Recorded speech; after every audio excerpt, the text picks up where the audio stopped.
بتاؤں کہ آج کائنات میں کوئی ایسا شخص نہیں ہے جس نے مصطفیٰ کا چہرہ دیکھا ہو میرے علاوہ. ایسا کوئی شخص نہیں ہے. ارے مجھ جیسا نکما انسان آج جہاں بھی جاتا ہے حضور کا بیان, حضور کی سیرت, حضور کا نام, نام محمد کی یہ برکت ہوتی ہے کہ اس نکمے کو کہاں سے کہاں لا کے کھڑا کر دیا, اور محبت اتنی ہوتی ہے کہ لوگ ہاتھ چومنے لگتے ہیں. تو مجھ نکمے کی جب اتنی عزت ہوتی ہے تو جس نے مصطفیٰ کا چہرہ دیکھا ہوگا پھر اتنی اس کی کتنی عزت ہوتی ہوگی. جب اس نے کھڑے ہو کے کہا تھا اس صحابی رسول نے کہ کائنات میں میرے بعد ایسا کوئی شخص نہیں ہے آج کے دور میں جس نے مصطفیٰ کا چہرہ دیکھا ہو. جب اتنا کہا تھا تو لوگ سمٹ کے آنے لگے, جمع ہو گئے, بھیڑ لگ گئی اور کہنے لگے.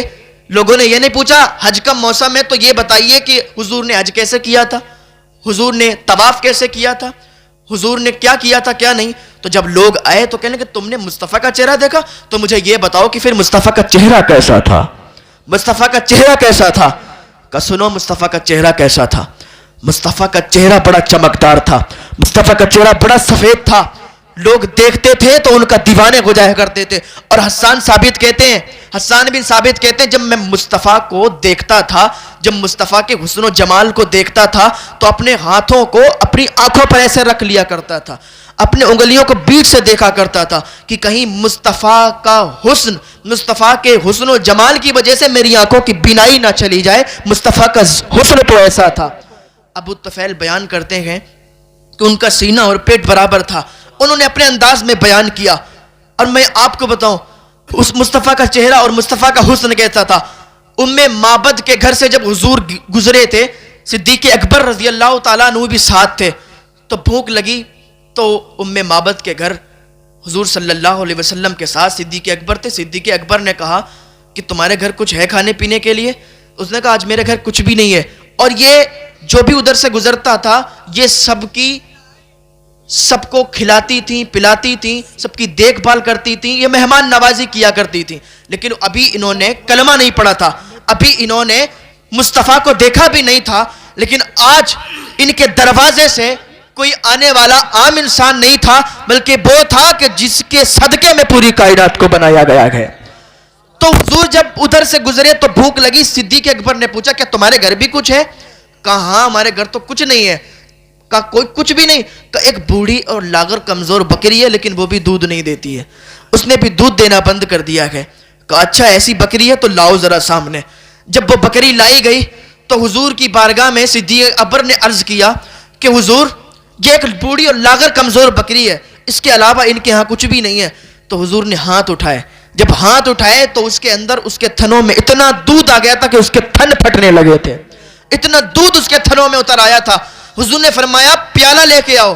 جب معبد پیالہ لے کے آئی, پیالہ لانے کے بعد دودھ دہا گیا تو پیالہ بھر گیا. کہ دوسرا برتن لاؤ, دوسرا برتن بھی بھر گیا. یہاں تک کہ معبد کے گھر جتنے برتن تھے وہ دودھ سے بھر گئے تھے, اور جتنے لوگ تھے وہ دودھ سے سیراب ہو گئے, پھر بھی دودھ ختم نہیں ہوا تھا. تو معبد کے گھر کے برتن دودھ سے بھر گئے. حضور نے بھی دودھ پیا, صحابی نے بھی دودھ پیا, سب نے دودھ پیا اور وہ چلنے لگے. جب چلنے لگے تو تھوڑی دیر کے بعد معبد کا شوہر آیا. ابو معبد جب گھر پہ آیا تو کہنے لگا آج گھر کا حلیہ عجیب لگ رہا ہے, آج گھر میں خوشبو عجیب ہے, آج گھر تو مہک رہا ہے. کیا تم نے کوئی پرفیوم چھڑکا ہے, تم نے کوئی عطر چھڑکا ہے؟ کہ آج ہم نے عطر نہیں چھڑکا, کوئی پرفیوم نہیں چھڑکا.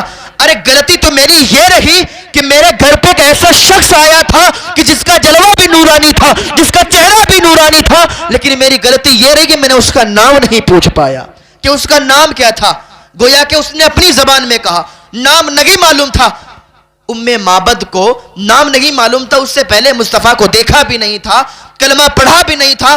انہوں نے اپنی زبان میں کہا تھا کہ مبارک آیا تھا, مبارک آیا تھا. جس کے آنے سے گھر مبارک ہو گیا تھا تو مبارک گھر پہ آیا تھا.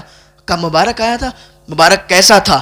کہا مبارک کے بارے میں مت پوچھو, اس کا چہرہ اتنا نورانی تھا, اس کی آنکھیں اتنی نورانی تھی, اس کے ہونٹ اتنے نورانی تھے, اس کی زلفیں اتنی نورانی تھی کہ کائنات میں ایسی زلفوں کو میں نے کبھی دیکھا ہی نہیں ہے, کائنات میں ایسے شخص کو میں نے کبھی دیکھا ہی نہیں ہے. میں یہ کہہ دوں کہ کسی ماں نے ایسا بچہ نہیں پیدا کیا جیسا میرا مبارک آیا تھا. تو کائنات میں ایسا کوئی میں نے دیکھا ہی نہیں ہے جیسا میں نے اس شخص کو دیکھا تھا. تو جب وہ ابو معبد کہنے لگا کہ اب میں دور بکریاں چرانے نہیں جایا کروں گا, اب میں قریب بکریاں چرانے جاؤں گا, اب مبارک تیرا پھر سے آئے تو پھر مجھے بتانا. کہا ٹھیک ہے. تو ایک دن بازار گئی تھی معبد, اس کا ساتھ میں بیٹا بھی تھا. تو اس کی جب نظر صدیق اکبر پر پڑی, حضور صدیق اکبر بھی بازار میں تھے, اس نے کہا اماں دیکھو یہ ہمارے گھر جو آیا تھا یہ اس مبارک کے ساتھ آیا تھا, یہ وہ شخص کھڑا ہوا ہے. جب اس نے دیکھا ادھر مڑ کے تو بھاگتی ہوئی اس کے پاس گئی, صدیق اکبر کے پاس گئی اور کہنے لگی کہ میرا مبارک کدھر ہے, میرا مبارک کدھر ہے. کہنے کہ کون مبارک؟ کہ اس دن جو تمہارے گھر میرے گھر پہ آیا تھا تمہارے ساتھ. کہ انہیں رسول اللہ کہتے ہیں. کہ رسول اللہ کہتے ہیں. کہ وہ کدھر ہیں؟ کہ چلو ان کے پاس. معبد گئی تھی, معبد گئی حضور کے گھر اور قدموں پہ کلمہ پڑھ کے مسلمان ہو گئی. جب واپس آئی تھی تو زبان پر یہی جاری تھا کہ یہ ناز یہ انداز ہمارے نہیں ہوتے, جھولی میں اگر ٹکڑے تمہارے نہیں ہوتے, ملتی نہ اگر بھیک حضور آپ کے در سے, اس ٹھاٹ سے مگتوں کے گزارے نہیں ہوتے. آئی تھی کلمہ پڑھ کے دوسرے دن جب ابو معبد پھر اپنے گھر پہ آیا تو کہنے لگا آج پھر کیا مبارک آیا تھا, آج پھر خوشبو سے یہ گھر مہک رہا ہے, گھر روشن ہے. تو اس نے کہا آج مبارک آیا نہیں تھا بلکہ میں مبارک کے گھر گئی تھی, میں نے مبارک کو دیکھا ہے, میں اس کے گھر گئی تھی, اس کے نام کا کلمہ پڑھا ہے, تم بھی کلمہ پڑھ کے مسلمان ہو جاؤ. تو ابو معبد بھی کلمہ پڑھ کے مسلمان ہو. یہ حضور کا حسن و جمال ہے, یہ حضور کی سیرت ہے, حضور کا حسن ہے. یہ اپنے بچوں کو پڑھائیں گے تو مصطفیٰ کی محبت ان کے سینوں میں پیوست ہو جائے گی. مصطفیٰ کی محبت کو کوئی نکال نہیں سکتا ہے. حضور کا حسن و جمال. لوگ تو آج کسی کو محبوب بنانا چاہتے ہیں تو مفکرین نے ماہرین نے قسمیں بیان کی کہ تم اگر کسی کو محبوب بنانا چاہو تو ان کے اندر یہ قسمیں ہونا چاہیے. کا کیا قسمیں ہونا چاہیے؟ تو ماہرین نے بیان کیا کہ اگر تم کسی کو محبوب بناؤ تو اس کے اندر سب سے پہلی قسم یہ ہو, سب سے پہلی صفت یہ ہو کہ وہ خوبصورت ہو. تو کہا ٹھیک ہے. اور دوسری صفت یہ ہے کہ وہ باوفا بھی ہو, خوبصورتی کے ساتھ ساتھ باوفا بھی ہو. اس لیے اگر خوبصورت ہوگا اور باوفا نہیں ہوگا تو پھر تو چھوڑ کے چلا جائے گا, اور پھر اس کی یاد میں کبھی ادھر گھومیں گے کبھی ادھر گھومو گے, کبھی ادھر تڑپو گے کبھی ادھر تڑپو گے, کبھی زہر کھاؤ گے کبھی ٹرک کے سامنے آؤ گے. تو محبوب خوبصورت بھی ہو باوفا بھی ہو. اور تیسری صفت بیان کی کہ محبوب طاقتور بھی ہو, کہ اگر طاقتور نہیں ہوگا تو تمہیں بچا بھی نہیں سکتا. جب تمہیں جو اپنے آپ خود نہیں بچ سکتا تو تمہیں کیا بچائے گا؟ تو طاقتور بھی ہونا چاہیے. اور چوتھی صفت بیان کی کہ وہ پیار تم سے کرتا ہو, تم اس سے پیار کرتے ہو, وہ تم سے پیار کرتے ہو, تم اس سے پیار کرتے ہو, اس لیے کہ تم اس سے پیار کرتے ہو اور وہ تم سے پیار ہی نہیں کرتا تو پھر یہ تو سزا ہو جائے گی. کیونکہ محبت جب ایک طرف سے ہوتی ہے تو سزا دیتی ہے, اور محبت جب دو طرف سے ہوتی ہے تو پھر مزہ دیتی ہے. تو یہ بھی صفت مفکرین نے ماہرین نے بیان کی. اور کہا وہ سخی بھی ہو, بخیل نہ ہو, سخی ہو, اور کہا اس کا تعلق اس کے اونچی جگہ سے ہو. تو اب لوگ تلاش کرنے کے لیے نکلے کہ آخر اس دنیا میں کہاں تلاش کریں, کہاں ڈھونڈیں کہ محبوب ملے گا کیسے, کس کو بنائیں. تو لوگوں نے دیکھا کہ افق کا جمال بڑا خوبصورت ہے, کیا افق کو دل دیا جائے. افق کا جمال بڑا خوبصورت, چاند کی چاندنی بڑی خوبصورت, دریا کی روانی بڑی خوبصورت, موجوں کی طغیانی بڑی خوبصورت, بلبل کی نغمگی بڑی خوبصورت. تو کس کو دل دیا جائے؟ کہ یار افق کو دل دے دیں, افق بڑی خوبصورت. لیکن لوگوں نے کہا افق کو دل دو گے یہ تو پھر غائب ہونے والی ہے, اس کی خوبصورتی تو ختم ہونے والی ہے. خوبصورت تو ہے لیکن باوفا نہیں ہے, تو اس کو دل نہیں دے سکتے. کہ پھر چاند کی چاندنی کو دل دیں, کہ چاند کی چاندنی کو دل دے دو, کہ نہیں دے سکتے, اس لیے کہ سورج آتا ہے تو چاندنی ختم ہو جاتی ہے. کہ سورج کو دل دے دیں, کہ پھر رات آتی ہے تو پھر اس کا حسن, اس کی جو روشنی ہوتی ہے ختم ہو جاتی ہے. کہ اچھا ٹھیک ہے بلبل کو دل دے دیں. کہ بلبل کو دل کیسے دیں؟ بلبل کو دل دیں گے تو بلبل کی تو توجہ ہماری طرف ہوتی نہیں ہے, اور صفت یہ بھی ہے کہ ہم اس سے پیار کرتے ہو وہ ہم سے پیار کرتا ہو. تو یہ تو صفت اس کے اندر, آخر دل دے تو کسے دیں, پیار کریں تو کسے کریں. آخر جس میں ساری چیزیں ایک جگہ جمع ہو جائیں. کوئی ایسا بھی حسن والا ہے, کوئی ایسا بھی محبوب ہے کہ جس کے اندر حسن بھی ہو, جس کے اندر جمال بھی ہو, جس کے اندر خوبصورتی بھی ہو, جس کے اندر وفا بھی ہو, جس کے اندر سخا بھی ہو. گویا کہ میں نے قرآن سے پوچھا, اے قرآن تو بتا بتا دے کہ جس کے اندر سخا بھی ہو, جس کے اندر وفا بھی ہو, جس کے اندر خوبصورتی بھی ہو, جس کے اندر بخالت نہ ہو, اونچی جگہ سے رابطہ بھی ہو, کیا ایسا کوئی حسن والا ہے؟ تو قرآن کہتا ہے ہاں ایسا حسن والا ہے. قرآن کہتا ہے والضحیٰ واللیل اذا سجا ما ودعک ربک وما قلی وللآخرۃ خیر لک من الاولی ولسوف یعطیک ربک فترضی. اگر تم محبوب بنانا چاہتے ہو, پیار کرنا چاہتے ہو, تو کسی دنیا دار سے نہیں بلکہ مدینے کے تاجدار سے کرو تو تمہاری کامیابی. نعرہ تکبیر, نعرہ رسالت, نعرہ غوثیت, مسلک اعلی حضرت, مسلک اعلی حضرت, نعرہ تکبیر, نعرہ رسالت. کیا بات ہے جواب. دنیا دار سے اور حدیث پاک ہے کہ ہم دنیا میں جس سے محبت کریں گے کل میدان محشر میں ہم اسی کے ساتھ ہوں گے. اگر آج ہم کسی ایکٹر سے محبت کریں گے, آج ہم کسی فلمی ڈرامے کرنے والے سے محبت کریں گے, آج ہم انتظار کرتے ہیں کہ نئی نئی مووی آئے تو اس میں ہم دیکھیں کہ کیا نئی بات ہوئی ہے. اگر یہ طریقہ آپ اپناتے ہیں, کسی ایکٹر کو اپناتے ہیں تو اسی کے ساتھ ہوں گے. لیکن اگر آپ اللہ کے ولیوں سے محبت کرتے ہیں, آپ اللہ والوں سے محبت کرتے ہیں, تو میدان محشر میں انہی کے ساتھ اٹھاؤ جاؤ گے. اگر خواجہ اجمیری سے محبت کرتے ہو تو خواجہ اجمیری کے ساتھ اٹھائے جاؤ گے. اگر صابر کلیری سے محبت کرتے ہو تو صابر کلیری کے ساتھ ہوگے. تو کیوں نہ ہم اللہ والوں سے محبت کریں تاکہ میدان محشر میں وہ ہمارے ساتھ ہوں, ہم ان کے ساتھ ہوں. اگر دنیا میں ہم ان سے محبت کریں گے, کیونکہ ہر اللہ کا ولی اپنے چاہنے والوں کو بخشش کروائے گا. غوث پاک اپنے چاہنے والوں کی کروائیں گے, صابر پاک اپنے چاہنے والوں کی کروائیں گے, خواجہ پاک اپنے چاہنے والوں کی کروائیں گے, اور بریلی کا امام اپنے چاہنے والوں کی کروائے گا. تو اعلیٰ حضرت جب اس ٹائم لوگوں کی بخشش کرواتے ہوں گے تو اس ٹائم وہ لوگ بھی آئیں گے جو آج حضور کے علم غیب پر گلیاں اٹھاتے ہیں. وہ لوگ بھی آئیں گے, کہیں گے اعلیٰ حضرت کیا ہمیں جانتے نہیں ہو, کیا ہمیں پہچانتے نہیں ہو؟ اعلیٰ حضرت کہیں گے ہم تمہیں نہیں جانتے, ہم تو اپنے چاہنے والوں کی بخشش کروا رہے ہیں, ہم تو اپنے چاہنے والوں کو جنت میں بھیج رہے ہیں. اس وقت نہ کہتا تھا آج لوگ ان کی پناہ, آج مدد مانگ ان سے, پھر نہ ماننے کے قیامت میں اگر مان گیا. تو آج ہم محبت کسی دنیا دار سے نہیں بلکہ مدینے کے تاجدار سے کریں گے تو ہماری کامیابی ہوگی. بس آخری بات کہہ کے میں گزرتا ہوں, ٹائم ہو چکا ہے زیادہ. دیکھو مصطفیٰ کا اگر حسن و جمال اپنے بچوں کو جب تربیت کرو گے اپنے بچوں کی, آج بچے بگڑ جاتے ہیں تو اس لیے بگڑ جاتے ہیں کیونکہ ان کی اچھی تربیت نہیں ہوتی.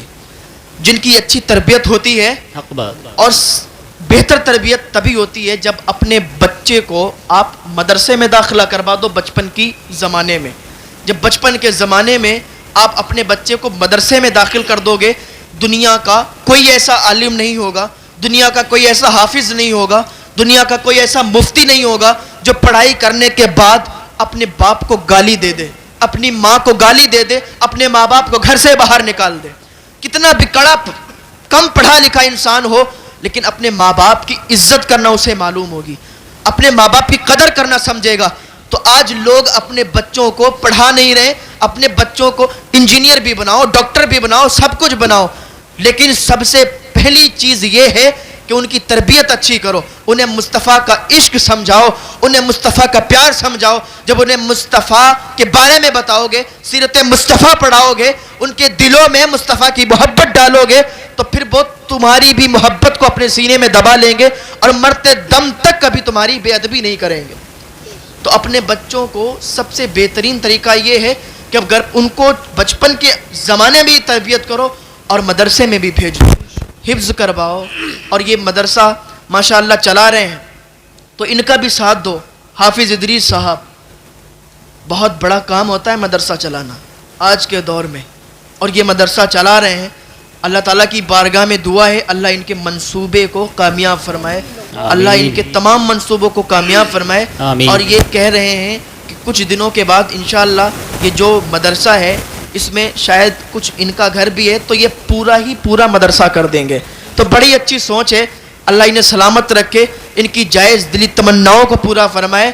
تو ان کا بھی ساتھ دو, تو اپنے بچوں کی تربیت اچھی کرو. آخری بات کہہ کے بس گزرنا چاہتا ہوں کہ مصطفیٰ کے حسن و جمال کی بات چل رہی تھی, مصطفیٰ کے حسن و جمال کی. حضور ایک مرتبہ جا رہے تھے,